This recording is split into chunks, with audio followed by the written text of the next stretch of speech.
vậy mà nó miên ca sẽ chỉ khăn món này tao ai mơ bàn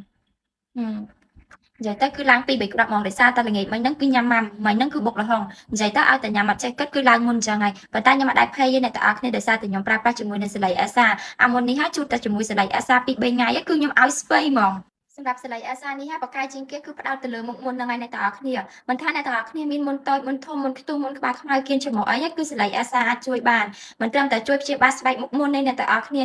មានបញ្ហាជាំឡើងទៅសៃក្រហមបែកអាចរួយមុខខ្មៅស្អាតប្រើប្រាស់អីឆាប់រោឬក៏ប្រតិកម្មជាមួយផលិតផលផ្សេងៗក៏សលៃអាសានេះអាចជួយបានដែរដោយសារតែសលៃអាសានេះគឺមានឯកទេសលេខ1ហ្មងអ្នកទាំងអស់គ្នាសម្រាប់ព្យាបាលស្បែកមុខនិងបំពេញស្បែកមុខឲ្យក្មេងជាងវ័យ មកអ្នកទាំងអស់គ្នាមកមើលសាច់សលៃគេជាមួយខ្ញុំមកបើនិយាយពីសាច់សលៃគេវិញគឺផ្ទាំងធំបែបនេះហ្មងអ្នកទាំងអស់គ្នាហើយមានសភាពស្ដើងពេលដែលជូតនៅលើស្បែកមុខអត់មានធ្វើឲ្យកកត់ឬក៏ឈឺស្បែកមុខគេអ្នកទាំងអស់គ្នាដោយសារតែសាច់សលៃគេនេះគឺធ្វើមកពីកបាស់ហើយមកសន្លឹកហ្នឹងណាយើងអាចប្រើបាន2ដងដោយសារតែវាមាន2ស្រទាប់អ្នកទាំងអស់គ្នាហើយអ្នកទាំងអស់គ្នាអាចមើលជាក់ស្ដែងបានបើនិយាយពីទឹកអេសិនគេវិញគឺច្រើនខ្លាំងមែនតើហ្មង